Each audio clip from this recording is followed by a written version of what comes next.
भारत विश्व का सबसे प्राचीन और सबसे बड़ा लोकतंत्र है।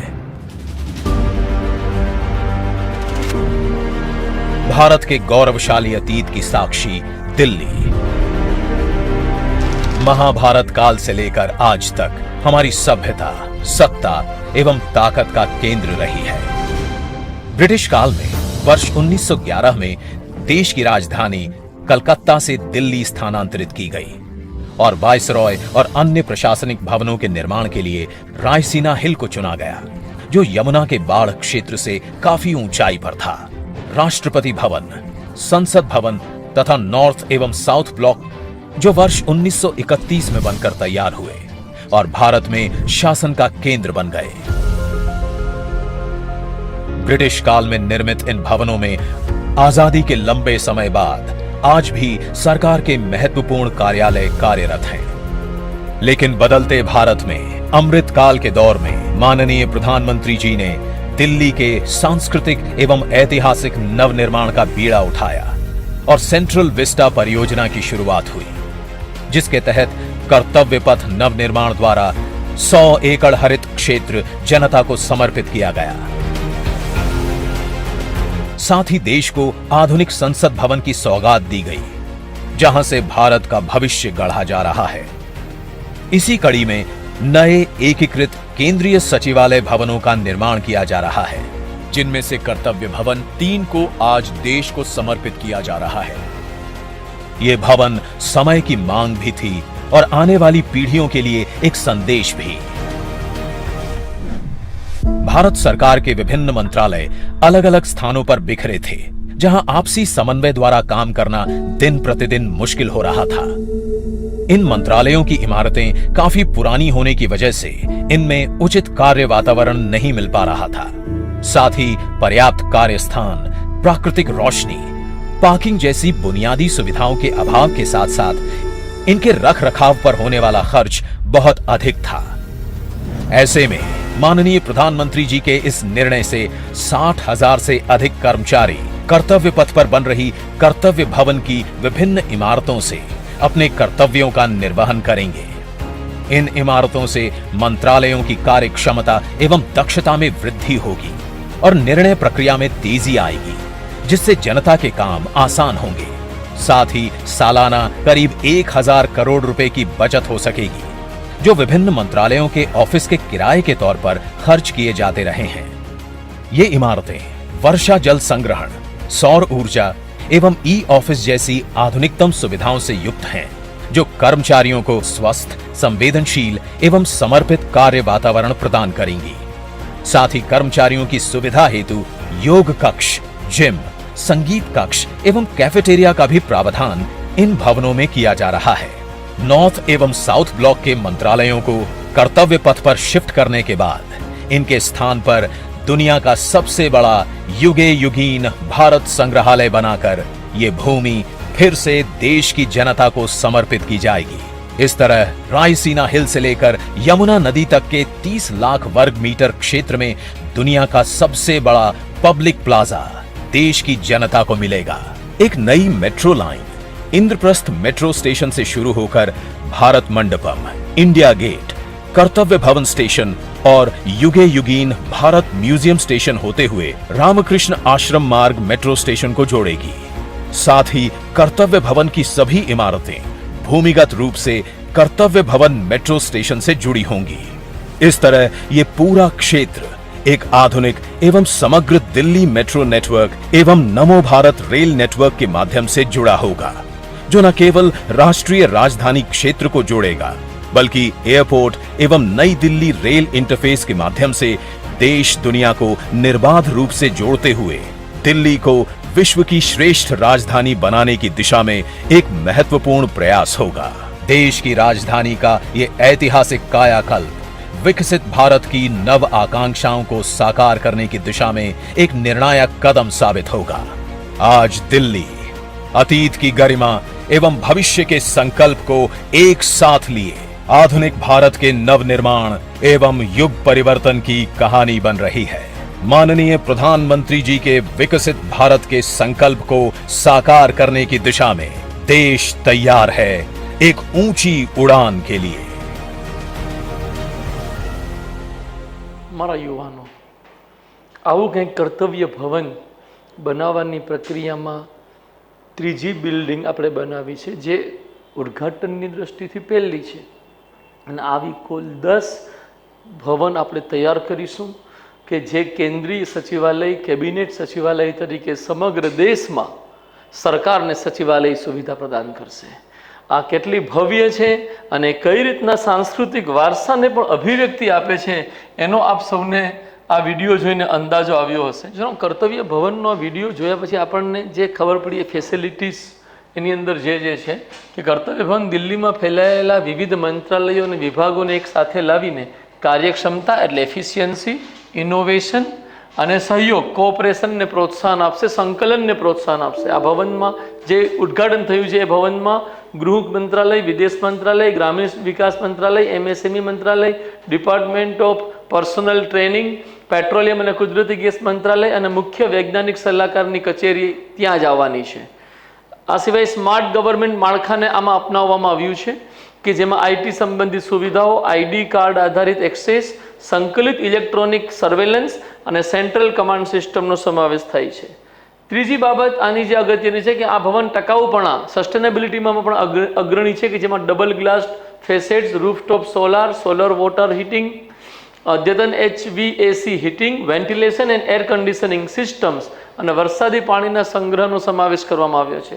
કર્તવ્ય ભવનની અંદર ઇમારતમાં ખાસ એવી કાચની બારીઓ લગાડવામાં આવી છે કે જે ઇમારતને ઠંડી તો રાખશે જ, સાથોસાથ બહારના નોઇસને પણ રોકશે। શૂન્ય ડિસ્ચાર્જ કેમ્પસ બનાવવામાં આવ્યું છે, એટલે કે જેટલું પાણી વેસ્ટેજ જાય છે એને પાછું ટ્રીટમેન્ટ કરી એનો પાછો ઉપયોગ પણ કરી શકાશે એમાં। આ જે પ્રકારની સિસ્ટમ બનાવી છે એ સિસ્ટમની ડિઝાઇનના આધારે જેટલી ઉર્જા અત્યારે વપરાય છે એના કરતાં 30% ઓછી ઉર્જામાં વધુ સુવિધાઓ કર્તવ્ય ભવનની અંદર આપણે એસ્ટાબ્લિશ કરી છે ને આવી કુલ 10 ઇમારતો હું વારંવાર કહી રહ્યો છું। અને આપણે આ વાત કરી કે સેન્ટ્રલ વિસ્ટા પ્રોજેક્ટનો એક હિસ્સો છે। શું 2019માં આ જે પ્રોજેક્ટ આપણે શરૂ કર્યો એનો એક હિસ્સો છે કર્તવ્ય ભવન। તો કુલ કેટલા હિસ્સા છે સેન્ટ્રલ વિસ્ટા પ્રોજેક્ટના? તો કે પહેલું નવું સંસદ ભવન બન્યું એ એક હિસ્સો છે, કર્તવ્ય પથનું પણ ઉદ્ઘાટન થઈ ચૂક્યું છે એ પણ એક હિસ્સો છે, કોમન સેન્ટ્રલ સેક્રેટરીએટ જે અત્યારે કર્તવ્ય ભવન બનાવ્યું એ એક હિસ્સો છે, એક્ઝિક્યુટિવ એન્કલેવ પણનો હિસ્સો છે જેમાં પીએમઓ, પીએમનું ઘર અને રાષ્ટ્રીય સુરક્ષા પરિષદનું કાર્યાલય પણ એમાં આવશે। અને પાંચમું સાંસ્કૃતિક વારસાને રક્ષણ પણ સેન્ટ્રલ વિસ્ટા પ્રોજેક્ટ હેઠળ આપવામાં આવશે, જેમાં national museum, national archives of India અને Indira Gandhi national centre for the આર્ટ્સનું પુનઃનિર્માણ, જે વિડીયોમાં શબ્દ વપરાણો છે, નવનિર્માણ કરવામાં આવશે। તો મારા ભાઈ બહેનો, આ તમામ બાબતોના આધારે આપણે એવું જોઈ શકીએ કે સેન્ટ્રલ વિસ્ટા પ્રોજેક્ટ ભારતના સાંસ્કૃતિક વારસાને અભિવ્યક્તિ પણ આપે છે અને એ નવા ભારત, વિકસિત ભારતના નિર્માણની ઝલક પણ આપે છે કે આપણે ભવિષ્ય કેવું બનાવવા માંગીએ છીએ। અને આ 5 પ્રોજેક્ટને સેન્ટ્રલ વિસ્ટા જ શા માટે કહેવામાં આવે છે? તો કે સેન્ટ્રલ વિસ્ટા એ એરિયા છે કે જે એરિયામાં આપણે અત્યારે રાષ્ટ્રપતિ ભવન, સંસદ અને ઇન્ડિયા ગેટ ને બધું બનેલું છે। હવે એ એરિયા ક્યારે બનાવ્યો? તો આપણને ધ્યાનમાં હશે જ કે 1911માં ભારતની બ્રિટિશ સરકારે એવી જાહેરાત કરી કે હવે રાજધાની તરીકે કોલકાતા નહીં પરંતુ દિલ્હી રહેશે। 1912માં દિલ્હીને રાજધાની બનાવવામાં આવી। એ પછી 1920ના દશકમાં આ સેન્ટ્રલ વિસ્ટા તરીકે આખો એક એરિયા ડેવલપ કરવામાં આવ્યો અને જેને આપણે અત્યારે રાષ્ટ્રપતિ ભવન કહીએ છીએ એ હકીકતમાં એક સમયે ગવર્નર જનરલ સાહેબનું હાઉસ હતું, ગવર્નર જનરલ હાઉસ એમાં રહેતા। એટલે એ આખું જે પરિસર છે એ પરિસરને આપણે નવનિર્મિત કરવા માંગીએ છીએ આ 5ના માધ્યમથી, અને એટલે આપણે એનું નામ આપ્યું છે સેન્ટ્રલ વિસ્ટા પ્રોજેક્ટ। અને આ પ્રોજેક્ટ મારા ભાઈ બહેનો નરેન્દ્ર મોદી સાહેબના વિઝન અને નરેન્દ્ર મોદી સાહેબ એક સ્વપ્નદ્રષ્ટા વ્યક્તિના રૂપમાં એસ્ટાબ્લિશ થયેલા છે એને દર્શાવે છે। જ્યારે તેઓ ગુજરાતના મુખ્યમંત્રી હતા ત્યારે ગુજરાતમાં પણ એમણે સ્વર્ણિમ ભવન બનાવ્યા, નવું સેક્રેટરીએટ। ગુજરાતમાં તેમણે મહાત્મા મંદિર બનાવ્યું, એ પણ એક સ્થાપત્યકીય સિદ્ધિ કહી શકાય। ગુજરાતમાં તેમણે સ્ટેચ્યુ ઓફ યુનિટી બનાવી। સેમ આવી જ રીતે મારા યુવાનો દિલ્હીની અંદર તેઓ સેન્ટ્રલ વિસ્ટા પ્રોજેક્ટની અંતર્ગત આ જે નવું નિર્માણ કરી રહ્યા છે, આ સિવાય તેમણે ભારત મંડપમનું ત્યાં નિર્માણ કર્યું છે કે જે ભારતના સાંસ્કૃતિક વારસાને વૈશ્વિક સ્તરે અભિવ્યક્તિ પ્રદાન કરવામાં સક્ષમ છે. આ બધા જ મુદ્દાઓથી આપણને એક નિષ્કર્ષ, એક વિશ્લેષણ એવું આપણે તારણ લેવું જોઈએ કે જેટલા પણ મહાન શાસકો થયા છે, જેટલા પણ મહાન નીતિ નિર્માતાઓ થયા છે, એમણે એવા પ્રતીકોને રજૂ કર્યા છે કે જેનાથી તેમના વિચારો અને તેઓ જે નીતિઓ ઉપર દેશને ચલાવવા માગે છે એ નીતિઓને પ્રોત્સાહન મળી શકે. અકબરના સમયનું સ્થાપત્ય તમે જોઈ શકો છો, એ જ દ્રષ્ટિને દર્શાવે. શાહજહાંના સમયનું સ્થાપત્ય, વિજયનગરનું સ્થાપત્ય, ગુપ્ત યુગીન સ્થાપત્ય, આ તમામ સ્થાપત્ય આપણે આપણા ગુજરાતના ઉદાહરણને લઈએ તો સોલંકી વંશના શાસકોનું સ્થાપત્ય તમને જોશો એક આગવી વિશેષતા દર્શાવે છે. કંઈક એવી જ સાંસ્કૃતિક પ્રતીકોના માધ્યમથી રાષ્ટ્રવાદી એકતા, અખંડિતતા અને બંધુતાને પ્રોત્સાહન આપી દેશને એ સ્વપ્ન તરફ લઈ જવું, જે સ્વપ્નને પ્રાપ્ત કરવાનું એક માળખું આપણા બંધારણના ઘડવૈયાઓએ રજૂ કર્યું છે. નરેન્દ્રભાઈ મોદી કંઈક એ કન્સર્નમાં જ આગળ વધી રહ્યા છે અને એ દ્રષ્ટિથી મારા યુવાનો મુખ્ય પરીક્ષામાં સેન્ટ્રલ વિસ્ટા પ્રોજેક્ટ કઈ દ્રષ્ટિથી ભારતના સાંસ્કૃતિક વારસાને અભિવ્યક્તિ આપે છે એ આપણે જ્યારે જોવા માંગીએ ત્યારે આપણી સમક્ષ આવા 5 મુદ્દા આવે છે. પહેલું તો વારસાથી જોડાયેલા સંસ્થાઓનું આપણે પુનઃનિર્માણ કરી રહ્યા છીએ અથવા નવું નિર્માણ કરી રહ્યા છીએ. દિલ્હીની અંદર આપણે એવા તમામ ભવનો બનાવી રહ્યા છીએ કે જેમાં આપણા સાંસ્કૃતિક વારસાનું પુનઃનિર્માણ થઈ શકે. બીજી બાબત, મેં હમણાં જ વાત કરી કે નેશનલ મ્યુઝિયમ, નેશનલ આર્કાઇવ્સ વગેરેને પણ નવનિર્મિત કરવામાં આવશે. તો એ પણ એ બતાવે છે કે આપણા સાંસ્કૃતિક વારસાને આ પ્રકારના મ્યુઝિયમ્સથી, આર્કાઇવ્સથી અભિવ્યક્તિ મળશે. તો પહેલો મુદ્દો આપણો આ રહેવો જોઈએ. બીજો મુદ્દો શું છે કે આ જે સેન્ટ્રલ વિસ્ટા પ્રોજેક્ટની જે થીમ લેવામાં આવી છે એ થીમમાં ભારતીય મૂલ્યો અને આદર્શોને અભિવ્યક્તિ મળી છે. સર્વપ્રથમ આપણે એક કન્સર્નમાં જોઈએ તો તમે જોશો કે કર્તવ્ય શબ્દને ચારે તરફ મહત્વ અપાઈ રહ્યું છે. કર્તવ્ય શબ્દને મહત્વ આપવાનો તાત્પર્ય જે છે કે ભારતમાં શાસનને કર્તવ્યની સર્વોપરિતા સાથે જોડવામાં આવ્યું છે. શાસન કરનારા લોકો માટે કર્તવ્યથી વધુ મહત્વનું કશું જ નથી અને એ શાસનના સંદર્ભમાં કર્તવ્યની સર્વોપરિતા દર્શાવતો કોઈ મહાન ગ્રંથ છે તો એ ભગવદ્ ગીતા છે કે જેમાં ભગવાન કૃષ્ણ અર્જુનને કર્મયોગનો આદર્શ રજૂ કરી પોતાના કર્તવ્યના પાલન માટે પ્રેરિત કરે છે અને એ જ કર્મયોગ આપણા મૂલ્યને દર્શાવે છે અને એ મૂલ્ય સેન્ટ્રલ વિસ્ટા પ્રોજેક્ટના નવનિર્માણમાં આપણે સ્પષ્ટપણે જોઈ શકીએ છીએ. બીજી એક બાબત કે આપણી સંસ્કૃતિની અંતર્ગત રાજધર્મને લઈને જે આદર્શ છે એ આદર્શને ધ્યાને રાખીને જ નવા સંસદ ભવનમાં સેંગોલની સ્થાપના કરવામાં આવી છે. એ સેંગોલ એક સંકેત છે રાજાનું કર્તવ્ય શું રહેશે. કર્તવ્ય પથ, કર્તવ્ય ભવન, સેંગોલ વગેરે આપણે કહી શકીએ કે ભારતના સંસ્કૃતિના મૂલ્યો અને આદર્શોને સેન્ટ્રલ વિસ્ટા પ્રોજેક્ટમાં મહત્વપૂર્ણ સ્થાન આપવામાં આવ્યું છે અને એનું કેન્દ્ર બિંદુ કોઈ શબ્દ છે તો એ શબ્દ છે કર્મયોગ.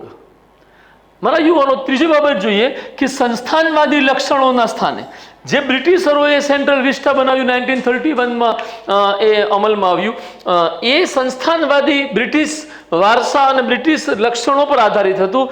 એની જગ્યાએ આપણે જે નવું સ્થાપત્ય બનાવીએ છીએ એમાં ભારતીય સ્થાપત્ય કલાને મહત્વ પ્રદાન કરવામાં આવ્યું છે. આપણે જાણીએ છીએ કે ભારતની અંદર સ્થાપત્ય કલાની મુખ્ય 3 શૈલીઓ છે, નાગર શૈલી, વેસર શૈલી અને દ્રવિડ શૈલી. એના પણ પ્રતીકો, એના જે આદર્શો છે એને પણ આ તમામ નવીન ઇમારતોના નિર્માણમાં જે રીતના પણ શક્ય હોય અને જે રીતના એ બહેતરીન થઈ શકે ભારતીય સ્થાપત્ય પરંપરાને સ્થાન આપવામાં આવ્યું છે. ચોથું, હું એક વાક્ય લઈને ચાલી રહ્યો છું, સાંસ્કૃતિક વારસાને અભિવ્યક્તિ આપે છે સેન્ટ્રલ વિસ્ટા પ્રોજેક્ટ. તો એ કન્સર્નમાં આપણો ચોથો મુદ્દો છે કે ભારતની વિવિધ લોક કલાઓ અને પરંપરાઓનો સમાવેશ પણ આની અંદર કરવામાં આવ્યો છે. જેમ કે જે કાલીન આપણે સંસદમાં પાથરવામાં આવી છે, નવી બિલ્ડિંગોમાં પાથરવામાં આવી છે, એ ઉત્તર પ્રદેશમાં ભદોહી એક સ્થાન છે જ્યાં લોક પરંપરા છે કાલીન બનાવવાની, એને સ્થાન અપાયું છે. પથ્થર તરીકે રાજસ્થાનના પથ્થરો વપરાયા છે અને મહારાષ્ટ્રમાં જે કાસ્ટ કલા છે એનો પણ ઉપયોગ થયો છે. ધેટ મીન્સ કે આ એક એવા પ્રકારની પ્રોજેક્ટ છે સ્થાપત્યનો કે જે પ્રોજેક્ટમાં સ્થાપત્યની શાસ્ત્રીય કલાઓની સાથોસાથ લોક કલાઓને પણ અભિવ્યક્તિ પ્રાપ્ત થશે. અને એ કન્સર્નમાં આ ચારેય મુદ્દાના આધારે આપણે નિષ્કર્ષ પેરેગ્રાફ લખી શકીએ કે વિવિધતામાં એકતા અને એકતામાં વિવિધતાને અભિવ્યક્તિ આપતો પ્રોજેક્ટ છે, જેમાં મેં તમને કીધું 5 બાબતો સામેલ થાય છે. સંસદ ભવન 1, કર્તવ્ય ભવન 2, કર્તવ્ય પથ 3, મારા યુવાનો એક્ઝિક્યુટિવ એન્કલેવ 4 અને નેશનલ મ્યુઝિયમ નેશનલ આર્કાઇવ 5. મારા યુવાનો હવે આપણે અહીંયાથી બીજી દિશામાં વિચારવાનું શરૂ કરીએ કે સેન્ટ્રલ વિસ્ટા પ્રોજેક્ટ કઈ રીતના નવા અને વિકસિત ભારતની ઝલક આપે છે. તો કંઈક 5-6 મુદ્દા આપણે એની અંતર્ગત તારવી શકીએ છીએ કે સેન્ટ્રલ વિસ્ટા પ્રોજેક્ટ સ્માર્ટ ગવર્મેન્ટના આદર્શને વ્યવહારમાં મૂકે છે. ચાહે તમે ઇન્ફોર્મેશન એન્ડ કમ્યુનિકેશન ટેકનોલોજીના ઉપયોગનો સવાલ હોય, તમામ ઇમારતો, તમામ સંસદ ભવન એ બધાની અંદર વાઈફાઈ સુવિધા, તમામ પ્રકારના ઇલેક્ટ્રોનિક ઇક્વિપમેન્ટ્સ કે જે ડિસિઝન મેકિંગમાં સહાયક હોવાની સાથોસાથ ઇન્ફોર્મેશન પ્રોવાઈડ કરવામાં ત્વરિત રીતે કાર્ય કરે છે. એ આપણે smart government, smart decision making, smart policy formulation તરફ લઈ જાય એ પ્રકારની ઇમારતો બનાવવામાં આવી છે. બીજી વાત કે આ તમામ ઇમારતોની અંતર્ગત સસ્ટેનેબિલિટીનું ખાસ ધ્યાન રાખવામાં આવ્યું છે કે જેમાં જળનો ઉપયોગ એવી રીતના થાય કે સતત જળ વ્યવસ્થાપન થઈ શકે, ઉર્જાનો ઉપયોગ એવી રીતના થાય કે સતત ઉર્જા ઉપયોગ થઈ શકે તથા ઉર્જાની યથાસંભવ અધિકતમ બચત થાય. બીજી બાબત કે આમાં બિન પરંપરાગત ઉર્જા સ્ત્રોતોને જ આધાર સ્તંભ બનાવવામાં આવ્યો છે. તો આ નવા અને વિકસિત ભારતની ઝલક છે કે જ્યાં સસ્ટેનેબિલિટી અને સ્માર્ટનેસને સૌથી વધુ મહત્વ અપાઈ રહ્યું છે. ત્રીજી બાબત કે આ તમામ ઇમારતોની અંદર સિક્યુરિટી કન્સર્નને પૂરેપૂરો ધ્યાનમાં રખાયો છે. એવી સર્વેલન્સ સિસ્ટમ, એવી ઇલેક્ટ્રોનિક સિસ્ટમ અને એવા પ્રકારની સુરક્ષા વ્યવસ્થા સુનિશ્ચિત કરવામાં આવી છે કે જે રીતે 2001માં સંસદમાં હુમલો થયો અને એક પ્રકારનું સંકટ સર્જાયું, એવી શક્યતા આ સેન્ટ્રલ વિસ્ટા પ્રોજેક્ટની હેઠળ નિર્મિત થઈ રહેલી ઇમારતોમાં યથાશક્ય શૂન્યની આસપાસ રહેશે. તે છતાં કોઈ વાતનો દાવો ન કરી શકાય, બટ સિક્યુરિટી માટે પૂરેપૂરી વ્યવસ્થા ઊભી કરવામાં આવી છે. ચોથું કે સેલ્ફ રિલાયન્સ. ધેટ મીન્સ કે આ તમામ ઇમારતો આપણે બનાવી રહ્યા છે એ આપણે આપણા એન્જિનિયરિંગ ટેકનોલોજીનો ઉપયોગ કરીને બનાવી રહ્યા છે. આપણને ખબર જ છે ટાટા ગ્રુપે જવાબદારી સંભાળેલી નવા સંસદ ભવનના નિર્માણની. તો અહીંયા સેલ્ફ રિલાયન્સ, આત્મનિર્ભરતાનો સંકેત પણ આ તમામ ઇમારતોમાં સમાયેલો છે જે નવા વિકસિત સશક્ત ભારતને દર્શાવે. અને 5મું છે સમાવેશકતા કે આ આખો પ્રોજેક્ટ એવી રીતના બનાવવામાં આવ્યો છે સેન્ટ્રલ વિસ્ટાનો કે સામાન્ય જનતા પણ જ્યારે એ પબ્લિક પ્લાઝાની અંતર્ગત આ એરિયામાં પ્રવેશ કરશે કર્તવ્ય પથથી લઈને, તો એમને પણ યથાશક્ય અધિકતમ સુરક્ષા, યથાશક્ય અધિકતમ પહોંચ પ્રાપ્ત થશે. તો સમાવેશકતાનો આદર્શ પણ નવા વિકસિત ભારતથી જોડાયેલ છે મારા યુવાનો. અને છેલ્લે મેં લીધું છે કે આ 5 તત્વના આધારે એક એવું શાસન સુનિશ્ચિત કરવાની દ્રષ્ટિ સેન્ટ્રલ વિસ્ટા પ્રોજેક્ટ રજૂ કરે છે કે જેમાં એફિશિયન્સી પણ હોય, ઇકોનોમી પણ હોય, ઇફેક્ટિવનેસ પણ હોય અને એથિક્સ પણ હોય. 4E સુનિશ્ચિત કરવામાં સેન્ટ્રલ વિસ્ટા પ્રોજેક્ટ ઉપયોગી છે. કોઈ પ્રશ્ન બાબતમાં, કોઈ સમસ્યા? તો સાંસ્કૃતિક વારસાને અભિવ્યક્તિ અને નવા વિકસિત ભારતની ઝલક, આ બંને સંદર્ભમાં સેન્ટ્રલ વિસ્ટા પ્રોજેક્ટને આપણે સમજી શકીએ છીએ.